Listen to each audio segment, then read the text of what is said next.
नमस्कार दोस्तों, मैं दीपक पाटीदार और नॉलेज विलेज के इस वीडियो में आपका स्वागत है।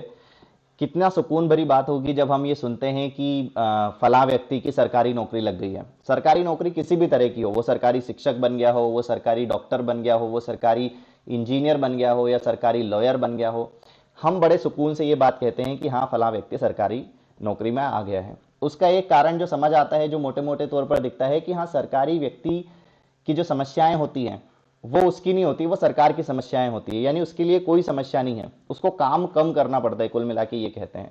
ये हमारा सोचना है और ये होता भी आया है। आज मैं आपको एक ऐसे व्यक्ति की कहानी सुनाऊंगा जो एक सामान्य व्यक्ति है, रंजीत दिसाले, और सामान्य सी कद काठी का व्यक्ति, मगर इनने जो काम किया है वो जरूर असामान्य है। चलिए शुरू करते हैं। अब आपको कहेंगे कि विश्व का सबसे अच्छा शिक्षक कौन है, तो आप जरूर ये जानकर चौंक जाएंगे कि महाराष्ट्र के सोलापुर जिले का एक प्राइमरी टीचर जो है वो विश्व का सबसे अच्छा शिक्षक चुना गया है अभी 2020 के लिए। और समझते हैं क्या इनके काम है और कैसे इन्होंने इतना बड़ा पुरस्कार जीता है। तो 2009 की बात है। 2009 में ये कहानी शुरू होती है। 2009 में महाराष्ट्र के सोलापुर जिले के परितेवादी गांव में एक व्यक्ति की नौकरी लगती है। एक प्राइमरी टीचर की नौकरी। वो व्यक्ति वहां जाकर देखता है कि स्कूल तो बिल्कुल बुरी हालत में है। यानी स्कूल किस काम में लिया जा रहा है, मवेशियों को पालने के लिए गाय भैंस वहां बंध रही हैं और उनके खाने का इंतजाम वहां पर हो रहा है। किसी भी तरह से आप कह सकते हैं कि स्कूल को पढ़ाई के लिए अभी तक इस्तेमाल में नहीं लिया गया है। ये बिल्डिंग देखिए, ये अंदर का टूटा फूटा फर्नीचर, वहीं पर इन्होंने क्या किया, अपनी पढ़ाई शुरू की, बच्चों को पढ़ाना शुरू किया। अब ये देखते हैं कि बच्चे बहुत कम आते हैं। यानी बच्चे कहाँ जाते हैं, तो खेत पर जा रहे हैं पेरेंट्स के साथ या खेलने कूदने में व्यस्त हैं। तो इन्होंने दूसरा एक अभियान चलाया जिसमें ये क्या करते थे, पेरेंट्स को ये बात समझाते थे कि बच्चों के लिए जो उम्र है वो पढ़ाई की है, खेल कूद की है, ना कि खेतों में काम करने की या किसी भी दूसरे काम में जुड़ने की। तो जहां बच्चे होते थे, रंजीत वहीं पहुंच जाते थे, वहां से बच्चों पेरेंट्स को समझाते थे और बच्चों को स्कूल लेकर आते थे। आगे समस्या थी कि बच्चे स्कूल तो आ गए, मगर एक समस्या थी कि बच्चों की मातृभाषा या जो बोली थी वो किताबी ज्ञान से अलग थी। यानी किताबें या तो इंग्लिश में या मराठी में हुआ करती थी और बच्चों की भाषा या बोली जो थी वो दूसरी थी, इसलिए बच्चे उसमें बहुत ज्यादा परेशान होते थे। तब दिसाले ने क्या किया, दिसाले ने सारी किताबों को उनकी मातृभाषा या उनकी मातृ बोली में कन्वर्ट कर दिया, ऑडियो या वीडियो के फॉर्म में। जब ये उसका अनुवाद कर रहे थे तो इन्होंने उसका ऑडियो और वीडियो फॉर्मेट भी तैयार किया, यानी कि उसे रिकॉर्ड कर लिया। रिकॉर्ड करने के बाद इन्होंने क्या किया, एक बार जब ये क्यूआर कोड वाली पद्धति इन्होंने अपनाई, इन्होंने एक दुकान पर देखा कि लोग क्या करते हैं, क्यूआर कोड को स्कैन करते हैं और ऑटोमेटिक पेमेंट हो जाता है।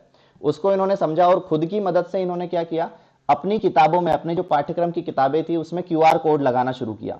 यानी कि ये उस चैप्टर का या उस पेज का जो भी कंटेंट हुआ करता था जिसको इन्होंने रिकॉर्ड किया है ऑडियो या वीडियो के फॉर्म में, उसको क्या करते थे, वहां पर क्यूआर कोड लगाकर उसमें एम्बेडेड करते थे। अब बच्चे क्या करते थे, मोबाइल फोन की मदद से उस क्यूआर कोड को स्कैन करेंगे।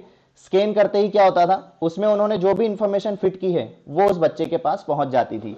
या तो वो कोई कविता होगी तो ऑडियो फॉर्मेट में बच्चा सुन लेगा, कोई पाठ होगा उसमें किसी भी तरह की कहानी चलती होगी तो वो वीडियो या एनिमेशन के फॉर्म में इन्होंने क्या किया था, उसमें एम्बेडेड किया था। अब यहाँ पर देख भी सकते हैं। इससे क्या हुआ, बच्चों का इंटरेस्ट आया, बच्चे पढ़ाई में थोड़ा खुल के पार्टिसिपेट करने लगे। उसके बाद में इनका बहुत अच्छा एक प्रोग्राम होता है जिसको कहते हैं वर्चुअल फील्ड ट्रिप। इन्होंने क्या किया, अपने बच्चों को क्लासरूम में बैठे बैठे ही विदेश की शेयर करवाई।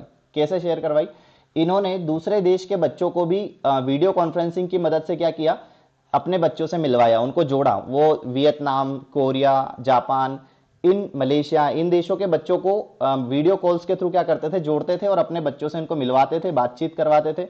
इसका फायदा ये होता था कि बच्चे दूसरे स्कूलों के कल्चर को समझते थे, वहां की बोली को समझते थे, इंग्लिश बोलने में जो उनका झिझक थी वो कम होने लगी। फिर एक परीक्षा आती है लॉकडाउन में, जहां पर एजुकेशन सिस्टम पूरा टूट गया था। वहां पर दिसाले फिर से एक नए एक्सपेरिमेंट के साथ वीडियो कॉल की मदद से पढ़ाते थे। इनके पढ़ाने के तरीके में आप देखेंगे कभी भी पाठ्यक्रम बहुत कम हासिल होता है, मतलब ये सिलेबस कंप्लीट करने की तरफ कम ध्यान देते हैं, बजाय उसके ध्यान देते हैं एक्सपेरिमेंट्स की तरफ, प्रयोग करने में ज्यादा ध्यान देते हैं। प्रयोग सिखाते हैं बच्चों को, खुल के प्रयोग करवाते हैं।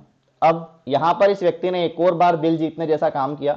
जैसे ही अनाउंसमेंट हुआ कि रंजीत दिसाले जो हैं वो विश्व के सबसे अच्छे शिक्षक चुने गए और उन्हें 7 करोड़ रुपए, करीब करीब 7 करोड़, $1 मिलियन दिया जाएगा, तभी इन्होंने अनाउंसमेंट किया कि मैं इस रकम का आधा पैसा अपने बचे हुए 9 साथियों, यानी जो टॉप 10 में 10 लोग आए थे उसमें से एक तो रंजीत दिसाले हुए जो चुने गए, बचे जो 9 लोग थे उनको इन्होंने क्या किया, अपनी जीती हुई रकम का आधा पैसा, यानी आप मान सकते हैं करीब करीब 3.5 करोड़ रुपए उन 9 लोगों में बराबर बराबर बांट दिए।